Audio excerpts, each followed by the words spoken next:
എല്ലാവർക്കും TV ലുക്സിലേക്ക് സ്വാഗതം. അപ്പം നമ്മൾ എടക്കര റെഡ് ബ്രിക്സിൽ എങ്ങനെയാണ് റെഡ് ബ്രിക്ക് ഉണ്ടാക്കുന്നത് എന്നാണ് ഇന്നത്തെ ഒരു വീഡിയോയിൽ നമ്മൾ കാണിച്ചു തരുന്നത്.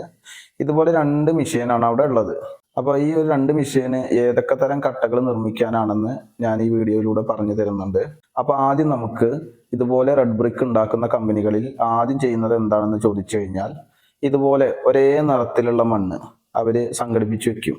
എവിടുന്നെങ്കിലും ശേഖരിച്ചിട്ട് ഒരേ നിറത്തിലുള്ള, ഇവിടെ ഏകദേശം എല്ലാ മണ്ണും ഒരേ നിറമുള്ളതാണ്.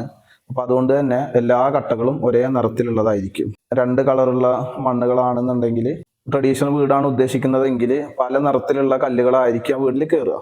അപ്പൊ ആദ്യത്തെ സ്റ്റെപ്പ് എന്ന് പറയുന്നത്, ഇങ്ങനെ ഇവർ ശേഖരിച്ച മണ്ണ് ഇതുപോലെ തരിതരിയാക്കുന്ന ഒരു മെഷീനിലോട്ട് ഇട്ട് മണ്ണിനെ ഒന്ന് തരിതരിയാക്കും, ഒരു നൈസ് മണ്ണാക്കി മാറ്റും. ഇതിൽ വലിയ വലിയ കല്ലുകളൊക്കെ ഉണ്ടെന്നുണ്ടെങ്കിൽ അത് ചെറിയ കല്ലുകളായിട്ട് അതുപോലെ ചെറിയ നൈസ് മൺതരികളാക്കിയിട്ട് മാറ്റുകയാണ് ഇവർ ആദ്യം ചെയ്യുന്നത്. ഇതെന്തിനാന്ന് ചോദിച്ചു കഴിഞ്ഞാൽ, കട്ടയ്ക്ക് ഒന്നുകൂടി നല്ല ഉറപ്പ് കിട്ടും. ഇപ്പൊ ഇതുപോലെ തരിതരി കല്ലുകൾ ഉള്ളത് കട്ടയ്ക്ക് ഉറപ്പിന് വേണ്ടിയിട്ടാണ്. വെറും മണ്ണാണ് എന്നുണ്ടെങ്കിൽ ഇത്ര ഉറപ്പ് കിട്ടില്ല.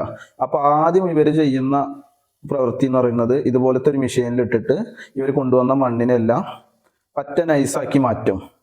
അത് കഴിഞ്ഞിട്ട് ഇത് 2-3-4 സ്റ്റെപ്പ് വഴിയാട്ടോ ഇവർ ചെയ്യുന്നത്. ഇങ്ങനെ തരിതരിയാക്കി എടുക്കുന്ന മണ്ണിന്റെ കൂടെ തരിതരിയായിട്ടുള്ള കല്ലുകളും ഉണ്ടാവും. നമ്മുടെ കട്ടയ്ക്ക് ഒന്നുകൂടി നല്ല ഉറപ്പ് ലഭിക്കും, അത്യാവശ്യം നല്ല ഫിനിഷിങ് വരും. ഇനി നമ്മൾ ഗ്രൈൻഡ് ചെയ്യുകയാണെങ്കിൽ, ഇപ്പോൾ വാട്ടർ ക്ലിയർ ഒക്കെ അടിക്കാൻ ഗ്രൈൻഡ് ചെയ്യുകയാണെങ്കിൽ ഈ ഒരു കട്ടയിൽ ഈ ഒരു കല്ലിൻ്റെ മിനുസവും ഉണ്ടാവും. അപ്പം നമ്മൾ വാട്ടർ ക്ലിയർ അടിക്കുകയാണെന്നുണ്ടെങ്കിൽ ഒന്നുകൂടി കാണാൻ ഗ്ലൈസിങ്ങും അതുപോലെ കല്ല് പ്രൊജക്റ്റ് ചെയ്ത് നിൽക്കുന്നത് പോലെയൊക്കെ നമുക്ക് തോന്നും.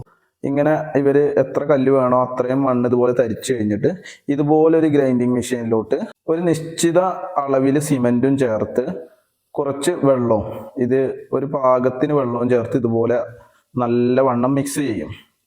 മണ്ണിനെ നല്ലവണ്ണം മിക്സ് ചെയ്യും. ഇതെന്തിനാണെന്ന് ചോദിച്ചു കഴിഞ്ഞാൽ, ഒരു ചെറിയ പേസ്റ്റ് രൂപത്തിൽ, കാരണം മെഷീനിൽ ഇട്ട് കഴിഞ്ഞാൽ നമുക്ക് കട്ടയുടെ അതേ രീതിയിൽ വരണം. ഇനി ഇതിൽ വെള്ളം കൂടി കഴിഞ്ഞാൽ നമുക്ക് അതേ രീതിയിലുള്ള കട്ട കിട്ടാൻ പ്രയാസമാണ്.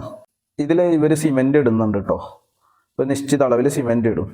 അത് കഴിഞ്ഞിട്ട് ഇതുപോലെ നമ്മുടെ റെഡ് ബ്രിക്ക് ഉണ്ടാക്കുന്ന കംപ്രസിങ് മെഷീനിലോട്ട്, ഹൈഡ്രോളിക്കിന്റെ മെഷീനിലോട്ട് മണ്ണ് നിറയ്ക്കും. ഈ ഒരു മെഷീന്റെ പ്രവർത്തനത്വം എന്താണെന്ന് ചോദിച്ചു കഴിഞ്ഞാൽ, ഹൈഡ്രോളിക്കാണ്. ഈ മേളിൽ ഈ മണ്ണിനെ അത്യാവശ്യം നല്ല പ്രഷറിൽ പ്രസ് ചെയ്യും. അപ്പം നമ്മൾ വിചാരിക്കും ഈ മേളിൽ മാത്രമേ പ്രസ് ചെയ്യുള്ളൂ എന്ന്. ഇതേ പ്രവർത്തനം ഈ മെഷീന്റെ അടിയിലും നടക്കുന്നുണ്ട്. അപ്പോൾ ഒരു 24 ഇഞ്ചോളം മണ്ണ് നിറച്ചിട്ട് അത്യാവശ്യം നല്ല അടിയിലും മേളിലും കംപ്രസ് ചെയ്തിട്ട് ഒരു 12-13 ഇഞ്ചിലേക്ക് മാറ്റുകയാണ് ചെയ്യുന്നത്. അപ്പൊ ഇതിന്റെ ഒരു ഉറപ്പ് എന്ന് പറയുന്നത്, ഇപ്പൊ നമ്മുടെ സാധാരണ കല്ല്, ഇപ്പൊ നമ്മള് നാട്ടിൻപുറത്ത് ഇപ്പൊ മലപ്പുറം കല്ലാണെങ്കിലും കാലാകാലങ്ങളായി മണ്ണിൽ കിടന്ന് ഇത്ര കാലം, ഒരു 10-30 കൊല്ലമൊക്കെ ഉറച്ചുറച്ച് അങ്ങനെ ഉള്ള ഒരു കല്ലാണ് നമ്മൾ വെട്ടിയെടുക്കുന്നത്. എന്നാൽ ഇത് റെഡ് ബ്രിക്ക് എന്ന് പറയുന്നത് നമ്മൾ മെഷീൻ ഉപയോഗിച്ചിട്ട് തന്നെ അത്രയും കൊല്ലം കിടന്ന് കിട്ടുന്നതിനേക്കാൾ ഇതുപോലെ മെഷീൻ ഉപയോഗിച്ചിട്ട് ഉണ്ടാക്കുകയാണ് ചെയ്യുന്നത്. അപ്പൊ ആളുകൾക്കൊരു ചോദ്യം ഉണ്ടാവും, ഇതിന് ഉറപ്പുണ്ടാവുമെന്ന്. ഇതിന് അത്യാവശ്യം നല്ല ഉറപ്പുണ്ട്. ഉറപ്പിന്റെ കാര്യത്തിൽ റെഡ് ബ്രിക്കിനെ വെല്ലാൻ വേറെ ഒരു കല്ലും ഇല്ല, അത് ഗ്യാരണ്ടിയാണ്. പക്ഷെ ആളുകൾക്ക് ഇപ്പോഴും ഇത് എടുക്കാൻ മടിക്കുന്നത്, ഇതുകൊണ്ട് എങ്ങനെയാണ് വീട് കെട്ടുന്നതെന്ന് ഇപ്പൊ നമ്മൾ റെഡ് ബ്രിക്ക് എടുക്കുന്ന കമ്പനിയിലെ ആൾക്കാരൊന്നും പറഞ്ഞു തരില്ല. അവർ പറയും മണലും മെറ്റലും സിമെന്റും എല്ലാം കുറവാണ്, വീട് പണിക്ക് ചെലവ് കുറവാണ്. പക്ഷെ ഈ ചെലവ് കുറഞ്ഞ എങ്ങനെ വീട് പണിയെന്ന് ഇവർ പറഞ്ഞു കൊടുക്കുന്നില്ല. അതാണ് ഈ ഒരു കട്ട ആൾക്കാർ എടുക്കാതിരിക്കാനുള്ള പ്രധാന കാരണം. ഇനി നിങ്ങൾക്ക് ഇതിന്റെ ഉറപ്പിൽ എന്തെങ്കിലും സംശയം ഉണ്ടെന്നുണ്ടെങ്കിൽ നിങ്ങൾ മലപ്പുറം കല്ലും അതുപോലെ റെഡ് ബ്രിക്കും എടുത്തു വെക്കുക. എന്നിട്ട് ഒരു ചുറ്റിക ഉപയോഗിച്ചിട്ട് ഒന്ന് അടിച്ചു നോക്കുക, ഏതാണ് ആദ്യം പൊട്ടണതെന്ന് നിങ്ങൾ നോക്കിയാൽ മതി. അപ്പൊ നിങ്ങൾക്ക് മനസ്സിലാവും റെഡ് ബ്രിക്കിന്റെ ഉറപ്പ് എത്രത്തോളം ഉണ്ടെന്ന്. ഇനി ഒരു 2 മെഷീനുള്ള കാര്യം പറഞ്ഞത്, ഇപ്പൊ പല ആളുകളും നമ്മളെ വിളിച്ചിട്ട് പറയുന്നുണ്ട് അവരുടെ നാട്ടിൽ 35 രൂപയുള്ളൂ റെഡ് ബ്രിക്കിന്. ഇപ്പൊ നമ്മളവിടെ 35 രൂപയും 45 രൂപയ്ക്കും റെഡ് ബ്രിക്ക് കിട്ടും.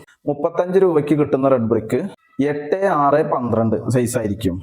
45 രൂപയ്ക്ക് കിട്ടുന്ന റെഡ് ബ്രിക്ക് എന്ന് പറയുന്നത് 8-8-12, അതായത് ഒരു വെട്ടുകല്ലിന്റെ സൈസ്. ഇപ്പൊ ഈ ഒരു സ്ഥാപനത്തിലാണെന്നുണ്ടെങ്കിൽ 2 റെഡ് ബ്രിക്കും നമുക്ക് ലഭ്യമാണ്. 8-6-12 ഇടച്ചുമരെല്ലാം കെട്ടാൻ വേണ്ടിയിട്ടാണ് ഉപയോഗിക്കുക. പുറം ചുമര് കെട്ടാൻ ഉപയോഗിക്കുന്നത് 8-8-12 ആണ്. അപ്പോൾ ഇങ്ങനെയൊക്കെയാണ് ഇവിടെ റെഡ് ബ്രിക്ക് നിർമ്മിക്കുന്നത്. ഇവിടെ ഏകദേശം ഒരു ദിവസം 1300ഓളം റെഡ് ബ്രിക്ക് നിർമ്മിക്കുന്നുണ്ട്. നിങ്ങൾക്കൊരു വ്യക്തമായ പ്ലാൻ ഉണ്ടെങ്കിൽ നിങ്ങൾക്ക് ചെലവ് കുറഞ്ഞിട്ട് റെഡ് ബ്രിക്ക് കൊണ്ട് വീട് വയ്ക്കാം. അപ്പോൾ വീഡിയോ ഇഷ്ടപ്പെട്ടെങ്കിൽ ലൈക്ക് അടിക്കുക, സബ്സ്ക്രൈബ് ചെയ്യുക. പിന്നെ എന്തെങ്കിലും നിർദ്ദേശങ്ങൾ ഉണ്ടെങ്കിൽ കമന്റ് ബോക്സിൽ രേഖപ്പെടുത്തുക. വീട് പണിയുടെ എന്തെങ്കിലും കാര്യം അറിയാനുണ്ടെങ്കിൽ നമ്മളുമായിട്ട് കോൺടാക്ട് ചെയ്യുക. അടുത്തൊരു വീഡിയോയിൽ ഇവിടെ ഉണ്ടാക്കുന്ന റെഡ് ബ്രിക്കിന്റെ ഗുണങ്ങളും അതുപോലെ ഇതിന്റെ പോരായ്മകളും എന്തൊക്കെയാണെന്ന് നമുക്ക് നോക്കാം. അതിന് നമ്മൾ ഈ ഒരു കമ്പനിയിലെ ഓണറുമായിട്ട് സംസാരിച്ചിട്ടുണ്ട്. അപ്പോൾ അദ്ദേഹം ആയിരിക്കും അടുത്തൊരു വീഡിയോയിൽ നമ്മളോട് സംസാരിക്കുക.